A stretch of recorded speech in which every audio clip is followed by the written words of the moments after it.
अस्सलाम वालेकुम। आज हम डिस्कस करेंगे पॉली ऑक्सो मेटालेट के बारे में डिस्कस करेंगे। पॉली ऑक्सो मेटालेट क्या चीज़ होती है या फिर ये कैसा स्ट्रक्चर होता है। सबसे पहले अगर हम इसकी डेफिनेशन देखें तो डेफिनेशन एक सिंपलेस्ट इसकी डेफिनेशन है। It is a polyatomic ion usually anion consisting of 3 or more shared oxygen atoms, 3 or more shared oxygen atoms and it has consisting of 3 or more metals shared with oxygen atoms। Okay, तो हम पॉलीऑक्सो मेटालेट क्या है कि ये एक ऐसा polyatomic ion होता है या फिर ये एक ऐसा एनाइन होता है, पॉलीएटॉमिक एनाइन है जिसमें 3 या फिर 3 से ज़्यादा मेटल एटम्स मौजूद होती हैं। और ये जो मेटल एटम्स हैं ये आपस में एक दूसरे के साथ अटैच कैसे होती हैं? Through oxygen atoms. For example ये हमारे पास एक मेटल की एटम है, ये हमारे पास एक मेटल एटम है, ये किसी भी ऑक्सीजन के थ्रू जब किसी फर्दर नेक्स्ट मेटल से अटैच होगा तो इसको हम कहेंगे ये क्या है? पॉलीऑक्सो मेटालेट स्ट्रक्चर है। ओके, तो यहाँ पर यही चीज़ डिस्कस की जा रही है। Consisting of 3 or more metal atoms shared oxygen atoms, shared with oxygen atoms, कि वो ऑक्सीजन एटम्स के थ्रू उनके आपस में शेयरिंग हुई होगी। मोस्टली यहाँ पे जो हमारी मेटल्स होती हैं वो आमतौर पर जो मेटल्स यूज़ होती हैं पॉलीऑक्सो मेटालेट्स में वो ट्रांजिशन मेटल्स होती हैं। और ट्रांजिशन मेटल्स भी वो वाली होती हैं जिनका जो ऑक्सीडेशन स्टेट होता है वो हायर होता है। जिन मेटल्स का ऑक्सीडेशन स्टेट हायर होता है वही ऑक्सो एनाइंस या पॉलीऑक्सो मेटालेट स्ट्रक्चर जो है उनको बारे में उनको बनाती हैं। अब नेक्स्ट इसके हम रिएक्शन के बारे में पढ़ें कि अगर हम देखें कि पॉलीऑक्सो मेटालेट जो स्ट्रक्चर हैं वो बनते कैसे हैं या पॉलीऑक्सो मेटालेट कोई भी जो स्ट्रक्चर है वो बनता कैसे है। तो हमारे पास एक सिंपल सा एक रिएक्शन है। इस रिएक्शन में हमारे पास है ये हमारे इस रिएक्शन में हमारे पास है क्रोमेट के बारे में अगर हम देखें तो ये जो क्रोमेट है ये येलो इन कलर होता है और ये स्टेबल होता है अल्कलाइन सॉल्यूशन। मतलब कि जब ये क्रोमेट को अगर हम अल्कलाइन सॉल्यूशन में ये स्टेबल है, इसलिए सॉल्यूशन में ये स्टेबल नहीं है। और ये हमें पता है कि जो चीज़ जब तक स्टेबल होगी उसको कोई भी रिएक्शन नहीं होगा। तो हमने अगर क्रोमेट का रिएक्शन करवाना है और रिएक्शन करवा के इससे हमने कोई भी पॉलीऑक्सो मेटालेट स्ट्रक्चर बनवाना है तो सबसे पहले हमने इसकी स्टेबिलिटी को ख़त्म करना होगा और इसको एक्टिव रिएजेंट बनाना होगा। इसको एक्टिव रिएजेंट बनाने के लिए हम क्या करेंगे, इसमें इसका रिएक्शन किसके साथ करवा देंगे? एसिड के साथ। जब क्रोमेट का रिएक्शन हम एसिड के साथ करवाएंगे तो एसिड के साथ करवाने के नतीजे में हमारे पास एक एक्वस क्रोमेट स्ट्रक्चर बन जाएगा। ये हमारे पास एक्वस क्रोमेट सॉल्यूशन है, हम इसको कह सकते हैं, ये हमारे पास बन जाएगा। जब ये हमारे पास एक्वस क्रोमेट सॉल्यूशन बनेगा, अब ये जो एक्वस क्रोमेट जब हमारे पास सॉल्यूशन बन चुका है तो हम क्या करेंगे, इस एक्वस क्रोमेट सॉल्यूशन की प्रोटोनेशन करवाएंगे।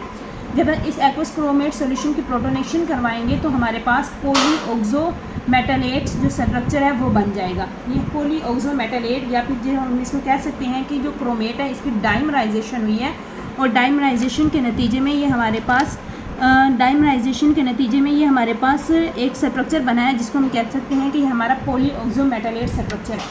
ओके जी, ये जो पॉलीऑक्सो मेटालेट स्ट्रक्चर अगर हम देखें ये बना कब है? जब क्या हुई है? कंडेंसेशन हुई है। जब ये हमारे पास एक्वस सॉल्यूशन था क्रोमेट का, ये जो हमारे पास एक्वस सॉल्यूशन है, जब इसकी कंडेंसेशन हमने करवाई है तो कंडेंसेशन के नतीजे में ये हमारे पास इसकी डाइमराइजेशन हुई है और डाइमराइजेशन से हमारे पास पॉलीऑक्सो मेटालेट एक स्ट्रक्चर हमारे पास बना है। तो ये हमारे पास एक सिंपलेस्ट मेथड है या जिसको हम कह सकते हैं एक सिंपल सा रिएक्शन है जिसमें हमने देखा है कि कोई भी जो पॉलीऑक्सो मेटालेट स्ट्रक्चर है वो बनता कैसे है। अब जब हम इस पॉलीऑक्सो अगर हम इस आगे फर्दर इसका रिएक्शन करवाना चाहें तो हम क्या करेंगे, ये जो हमारे पास पॉलीऑक्सो मेटालेट स्ट्रक्चर बना है क्रोमियम का, इसमें जब हम कोई भी एसिड ऐड कर देंगे, जैसे हमने अगर इसके अंदर सल्फ्यूरिक एसिड ऐड करेंगे तो सल्फ्यूरिक एसिड के ऐड करने पे हमारे पास रेड क्रोमेट ऑक्साइड बन जाएगा। ये हमारे पास रेड क्रोमेट ऑक्साइड बन गया। तो ये सिंपल सी एक रिएक्शन है। इस रिएक्शन में बस जस्ट ये बताया गया है कि हमारे पास जो भी पॉलीऑक्सो मेटालेट जो स्ट्रक्चर है वो कैसे बनता है। यहाँ पे हमने क्रोमियम का पॉलीऑक्सो मेटालेट जो स्ट्रक्चर है उसके बारे में उसको थोड़ा सा डिस्कस किया। अब नेक्स्ट चीज़ है कि जो रिएक्टेंट होता है हमारा, जो भी जैसे हमने अभी लास्ट में रिएक्शन में देखा है कि जो हमारा क्रोमेट था, ओके, जब हमारा क्रोमेट था जब उसकी हमने कंडेंसेशन करवाई तो कंडेंसेशन के नतीजे में हमारे पास पॉलीऑक्सो मेटालेट स्ट्रक्चर बने। मींस जब हमारा जो भी गिवन रिएक्टेंट होता है जब हम उसकी कंडेंसेशन करवाते हैं तो एट द एंड हमारे पास पॉलीऑक्सो मेटालेट, जैसे हमारे पास लास्ट में क्रोमेट था, हमने क्रोमेट का जब हमने उसका एसिडिक सॉल्यूशन में रिएक्शन करवाया तो हमारे पास एक्वस सॉल्यूशन ऑफ क्रोमेट हमारे पास आया। फिर उस एक्वस सॉल्यूशन ऑफ क्रोमेट को फिर आगे फर्दर जब हमने उसका कोई ट्रीटमेंट की उसकी कंडेंसेशन करवाई तो हमारे पास पॉलीऑक्सोमेटालेट स्ट्रक्चर बना। तो जो भी हमारा गिवन रिएक्टेंट होगा जब हम उसकी कंडेंसेशन करवाएंगे तो एट द एंड हमारे पास पॉलीऑक्सोमेटालेट स्ट्रक्चर हमारे पास आएगा। जैसे ये हमारे पास है, ये हमारे पास मोलिब्डेनियम ऑक्साइड है। जब हम इस मोलिब्डेनियम ऑक्साइड का रिएक्शन करवाएंगे किसी भी एसिड के साथ तो एट द एंड हमारी क्या हो जाएगी, इस मोलिब्डेनियम ऑक्साइड की कंडेंसेशन होगी। कंडेंसेशन के नतीजे में हमारे पास एक पॉलीऑक्सोमेटालेट स्ट्रक्चर जो है वो बन जाएगा। पॉलीऑक्सोमेटालेट हमारे पास स्ट्रक्चर बन चुका है। सिमिलरली अगर हम वेनेडियम को देखें, अगर हम ये देखें वेनेडियम, ये हमारे पास वेनेडियम ऑक्साइड है। जब हमने इसके एसिडिक सॉल्यूशन में इसका रिएक्शन करवाया तो हमारे पास पॉलीऑक्सोमेटालेट स्ट्रक्चर बन गया वेनेडियम का। फिर फर्दर जब इस पॉलीऑक्सोमेटालेट स्ट्रक्चर को फिर आगे फर्दर हमने किसी भी एसिडिक सॉल्यूशन में इसका रिएक्शन करवाया तो नेक्स्ट हमारे पास एक और नया वेनेडियम का पॉलीऑक्सोमेटालेट स्ट्रक्चर बन गया। तो ये डिफरेंट किस्म के रिएक्शन हैं जिनमें हम देख सकते हैं कि जितने भी हमारे रिएक्शन हैं उन सब में कंडेंसेशन हो रही है। कंडेंसेशन यहाँ पे देखें, इस रिएक्शन में कंडेंसेशन, इस रिएक्शन में भी कंडेंसेशन, इस रिएक्शन में भी कंडेंसेशन। तो जितने भी रिएक्शन हैं उनमें कंडेंसेशन के नतीजे में ही हमारे पास पॉलीऑक्सोमेटालेट जो स्ट्रक्चर है वो हमारे पास सामने आ रहा है। अब अगर ये जो मेटल्स हैं, अगर हम एक और चीज़ अगर देखेंगे तो ये जितनी भी हमारे पास पॉलीऑक्सोमेटालेट स्ट्रक्चर बने इनमें जस्ट और जस्ट एक ही टाइप की मेटल है। यहाँ पे सारी मेटल्स वेनेडियम की हैं। सिमिलरली यहाँ पे सारी मेटल्स जो हैं वो मोलिब्डेनियम की हैं। लास्ट हमने रिएक्शन देखा उसमें जितनी भी मेटल्स थी वो सारी क्रोमियम की थी।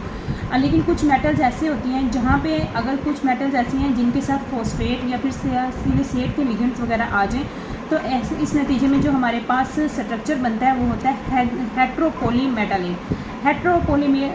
हेट्रोपोलीमेटालेट जो स्ट्रक्चर होते हैं वो कौन से वाले स्ट्रक्चर्स होते हैं? हेट्रोपोलीमेटालेट स्ट्रक्चर्स ऐसे स्ट्रक्चर्स होते हैं जिनमें जो मेटल्स हैं वो सेम ना हो बल्कि डिफरेंट मेटल्स हों। मेटल्स तो 2 से या 3 से ज़्यादा मेटल्स, हर जितने भी पॉलीमेटालेट स्ट्रक्चर्स हैं, पॉलीऑक्सोमेटालेट स्ट्रक्चर्स हैं, उन सब के अंदर जो मेटल्स हैं उनकी जो तादाद है 3 या 3 से ज़्यादा होनी चाहिए। लेकिन और वो जो अगर हम सिंपल पॉलीऑक्सोमेटालेट देखें तो उनमें क्या है कि ये जो मेटल्स एटम्स हैं ये सेम है।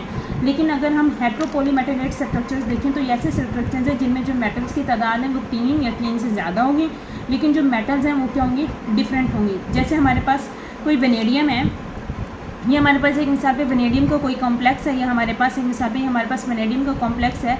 तो वेनेडियम का कॉम्प्लेक्स में यहाँ पे अगर हम इसका स्ट्रक्चर देखें वेनेडियम का टंगस्टन का यूँ करके हम इसका स्ट्रक्चर देखें तो इस तरीके से ये किस्म का इसका स्ट्रक्चर है। तो इसमें यहाँ पे जो ऑक्सीजन एटम्स मौजूद है, ऑक्सीजन जब यहाँ पे एक किस्म का इसका स्ट्रक्चर बनता है ना तो इस स्ट्रक्चर में जो ऑक्सीजन, जब ये ऑक्सीजन के एटम्स आपस में एक दूसरे के साथ इस तरीके से करके बॉन्डिंग करते हैं, जब ऑक्सीजन के एटम्स एक दूसरे से बॉन्डिंग करेंगे तो यहाँ पे सेंटर में एक कैविटी बन जाएगी। ये वाली जो कैविटी है, अगर इन कैविटीज़ में कोई टंगस्टन के साथ साथ कोई और मेटल भी मौजूद है जैसे जिरकोनियम होगी, अगर यहाँ पे सेंटर में ये जो कैविटी है जिरकोनियम ने फिल कर दिया तो ऐसे जो स्ट्रक्चर्स होते हैं उनको हम क्या कहते हैं, हेट्रोपोलीमेटालेट स्ट्रक्चर्स। मीन्स क्या है कि एक हमारे पास स्ट्रक्चर बन गया पॉलीमेटालेट स्ट्रक्चर्स। अब ये पॉलीमेटालेट स्ट्रक्चर में ऑक्सीजन ने आपस में दूसरे के साथ बॉन्डिंग की हुई है और उन्होंने बॉन्डिंग करके एक ऐसा नेटवर्क सा बना दिया है, एक ऐसी कैविटीज़ वगैरह सेंटर में जनरेट कर दी हैं। तो उन कैविटीज़ में अगर कोई नेक्स्ट कोई और डिफरेंट मेटल जैसे जिरकोनियम है या कोई और भी मेटल आके अटैच हो जाएगी, टाइटेनियम वगैरह, तो इसको हम क्या कहते हैं, हेट्रोपोलीमेटालेट स्ट्रक्चर्स जिनको हम कहते हैं। ऐसे स्ट्रक्चर्स को हम कहते हैं हेट्रोपोलीमेटालेट स्ट्रक्चर्स कहते हैं। ओके जी, अब हम नेक्स्ट पॉलीऑक्सोमेटालेट स्ट्रक्चर्स के स्ट्रक्चर्स को डिस्कस करें कि इसका स्ट्रक्चर कैसा होता है या इसकी ज्योमेट्री को हम कहने कि हम इसकी ज्योमेट्री को देखें तो इसकी जो ज्योमेट्री होती है उसको हम कहते हैं ये सूडो ऑक्टाहेड्रल होते हैं। और ये जो सूडो ऑक्टाहेड्रल इसी किसे होते हैं कि एट द एंड इनकी जो कोर बनती है वो आयोनिक कोर होती है। Pseudo octahedral with ionic core, मतलब मीन्स इनका जो स्ट्रक्चर होता है उसको हम आप ये नहीं कह सकते कि वो ऑक्टाहेड्रल स्ट्रक्चर है, हम उसको ऑक्टाहेड्रल रेफर ही नहीं कर सकते, बल्कि हम उसको कहते हैं उसका जो स्ट्रक्चर होता है जस्ट लाइक ऑक्टाहेड्रल ज्योमेट्री होता है और उसको हम कहते हैं सूडो ऑक्टाहेड्रल। अब कोई भी जो पॉलीऑक्सोमेटालेट जो स्ट्रक्चर हैं वो बनते कैसे हैं? ये जो पॉलीऑक्सोमेटालेट स्ट्रक्चर्स हैं ये कैसे बनते हैं कि जब हमारे पास ये एक, अगर हम यहाँ पे देखें ये हमारे पास एक ऑक्टाहेड्रल स्ट्रक्चर है, यहाँ पे सेंटर में मेटल है और ये जो मेटल है ये आगे फर्दर 6 लिगेंड्स के साथ अटैच है। यहाँ पे ये 6 लिगेंड्स के साथ अटैच है, मींस यहाँ पे ये एक ऑक्टाहेड्रल स्ट्रक्चर बन रहा है। तो अगर जब ये मेटल के साथ ऑक्टाहेड्रल स्ट्रक्चर बन रहा है और इसमें ये जो ऑक्सीजन एटम्स है, ये जो वोल्टेक्स पे ऑक्सीजन एटम्स मौजूद हैं, ये ऑक्सीजन पे मौजूद जो वर्टेक्स पे मौजूद ये जो ऑक्सीजन एटम्स हैं ये एजिंग के थ्रू आपस में दूसरे से शेयरिंग कर रहे हैं। जैसे ये ऑक्सीजन एटम एजिस के थ्रू आपस में दूसरे से शेयरिंग कर रहे हैं, सिमिलरली यहाँ से यूँ ये एजिस के थ्रू आपस में दूसरे से शेयरिंग कर रहे हैं। तो इस नतीजे में ये जो हमारा स्ट्रक्चर होता है इसको हम कह सकते हैं, ये जो हमारा स्ट्रक्चर है ये पॉली ऑक्सो मेटालेट स्ट्रक्चर होता है। अब यहाँ पे एज क्या है, वर्टेक्स क्या होती चीज़ होती है। वर्टेक्स इस पॉइंट को, ये जो वाला जो पॉइंट होता है इसको हम वर्टेक्स कहते हैं। जैसे ये हमारे पास था तो इसमें ये हमारा ये वाला जो पॉइंट होता है इसको हम वर्टेक्स कहते होते हैं। या जैसे ये हमारे पास एक स्ट्रक्चर है तो इसमें ये हमारी बेस है और ये हमारा वर्टेक्स पॉइंट होता है।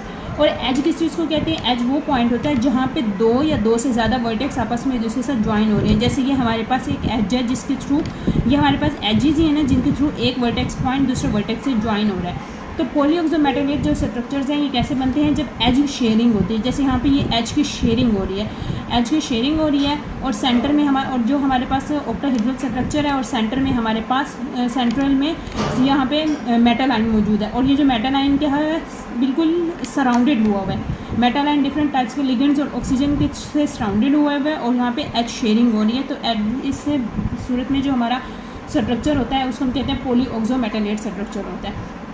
अब ये एक किस्म का क्लस्टर होता है और हमारे पास पॉली ऑक्सो जो मेटालेट स्ट्रक्चर्स हैं ये मतलब मीन्स आप यूँ कह लें कि ये जो हमारे पास पॉली ऑक्सो मेटालेट के जो क्लस्टर्स होते हैं इनका जो साइज़ होता है वो वेरी करता है। इनका जो साइज़ है वो वेरी करता है। कुछ ऐसे पॉली ऑक्सो मेटालेट स्ट्रक्चर्स होते हैं जो स्मॉल साइज्ड होते हैं और कुछ ऐसे होते हैं जो हमारे पास लार्ज साइज्ड होते हैं।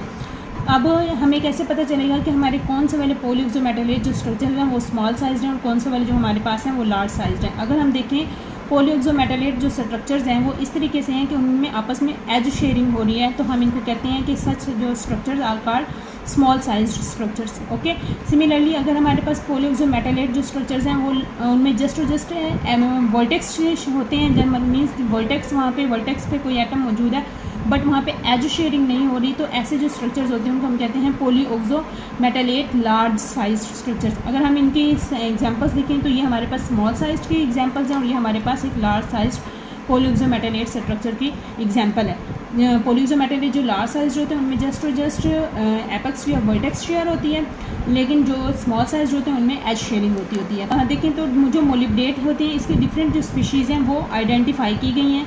डिफरेंट टाइप्स की जो मोलिब्डेट मेटल आयन है इसकी डिफरेंट टाइप्स की जो स्पीशीज़ हैं वो आइडेंटिफाई की गई हैं। जैसे सिंपल मोलिब्डेट, इसके बाद है जी हेप्टा मोलिब्डेट और para molybdate, similarly octa molybdate और आइसोपोली एनाइन मोलिब्डेट। अब ये जो सिंपल मोलिब्डेट स्पीशी है, ये सिंपल मोलिब्डेट स्पीशी ये जस्ट हाईली अल्कलाइन जब होता है, मतलब कि ये जो सिंपल मोलिब्डेट है ये हाईली अल्कलाइन सॉल्यूशन में जस्ट स्टेबल है।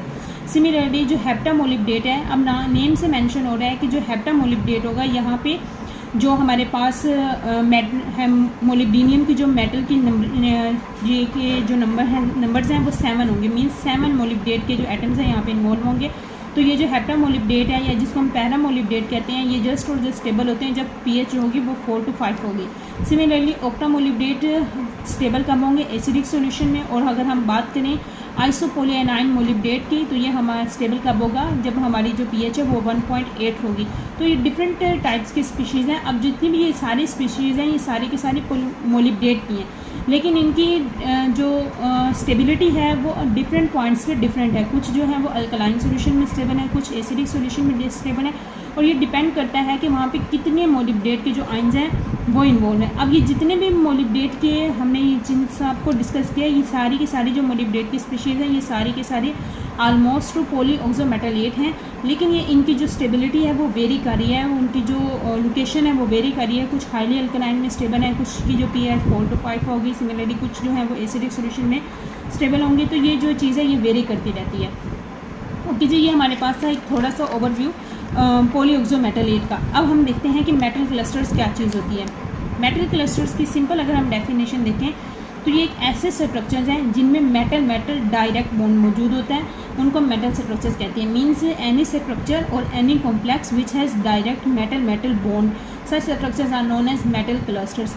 ओके जी, फर्स्ट और जो मोस्ट नोन मेटल क्लस्टर हमारे पास था वो हमारे पास Hg2Cl2, ये हमारे पास first and most known metal cluster है। इसके बाद एक और चीज़, जो जितने भी मेटल क्लस्टर्स हैं ये तभी बनते हैं जब जो हमारे पास मेटल है वो ट्रांजिशन मेटल होगी। ट्रांजिशन मेटल्स में भी 4D और 5D जो ट्रांजिशन सीरीज़ हैं, या 4D और 5D ट्रांजिशन मेटल्स जो हैं वो मोस्टली जो है मेटल क्लस्टर्स के स्ट्रक्चर्स को शो करती हैं। बाकी जो मेटल्स हैं वो लिटिल बिट या उनके लिए डिफ़िकल्ट होता है कि वो मेटल क्लस्टर्स का स्ट्रक्चर्स को शो कर सकें।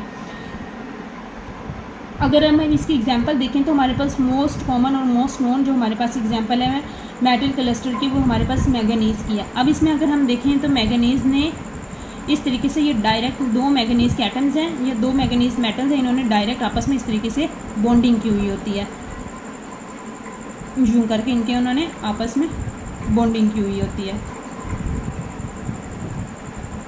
तो इसको हम कहते हैं कि हमारे पास, चूँकि अब इसमें मेटल का आपस में डायरेक्ट बॉन्ड है without any oxygen atom, means यहाँ पे कोई ब्रिजिंग फर्दर, यहाँ पे इनको आपस में 2 मेटल्स को आपस में जोड़ने के लिए कोई ब्रिज के तौर पे कोई एटम नहीं यूज़ हो रहा, जस्ट डायरेक्ट बॉन्डिंग है। तो ऐसे जो स्ट्रक्चर्स होते हैं इनको हम क्या कहते हैं, मेटल क्लस्टर स्ट्रक्चर्स कहते हैं।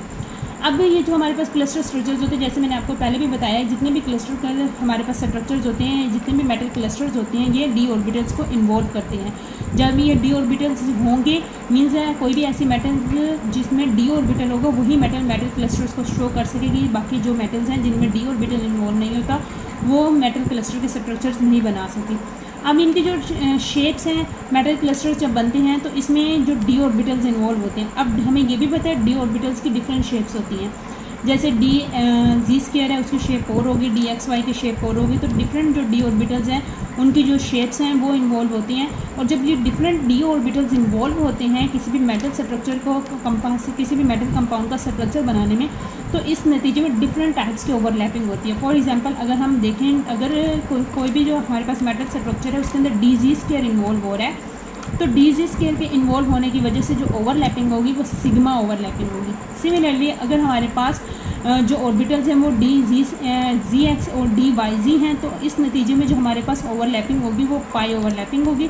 और हमें हमेशा पता है कि जब भी पाई ओवरलैपिंग होती है तो हमारे पास पाई बॉन्ड बनता है। पाई ओवरलैपिंग या फिर जिसको हम साइड टू साइड ओवरलैपिंग, ये हमारे पास सिंपल अगर कहें तो ये जो ओवरलैपिंग है ये क्या होती है, ये साइड टू साइड ओवरलैपिंग होती है, जिसमें ये 2 और हमारे पास जो ऑर्बिटल्स हैं इनकी ये साइड्स इन्वॉल्व होती हैं।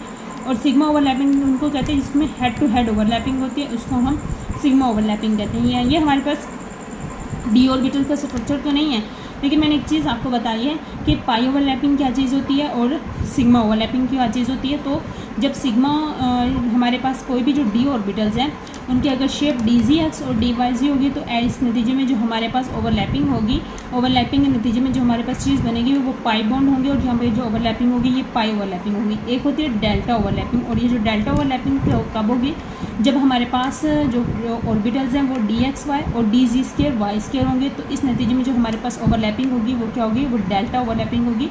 और डेल्टा ओवरलैपिंग के नतीजे में जो हमारा बॉन्ड बनता है वो सिग्मा बॉन्ड बनता है। जब हमारे पास सिंपल सिग्मा ओवरलैपिंग होगी DZ² के थ्रू तो जस्ट ओनली 1 बॉन्ड बनेगा, लेकिन डेल्टा ओवरलैपिंग में हमारे पास 2 सिग्मा बॉन्ड्स बनेंगे। तो ओवरऑल अगर हम देखें तो टोटल 5 डी ऑर्बिटल्स हैं। 5 डी ऑर्बिटल्स की वजह से हमारे पास 5 और जो बॉन्ड्स हैं वो बनते हैं 3 सिग्मा बॉन्ड्स, 1 सिग्मा और 3 सिग्मा बॉन्ड्स, टोटल 1 और 2 3 सिग्मा बॉन्ड्स और +2 हमारे पास पाई बॉन्ड, तो टोटल हमारे पास 5 बॉन्ड्स बनते हैं। ओके जी, ये हमारे आज का टॉपिक था थोड़ा सा, जिसमें हमने डिस्कस किया पॉलीऑक्सो मेटलेट को और मेटल क्लस्टर्स को। Thank you.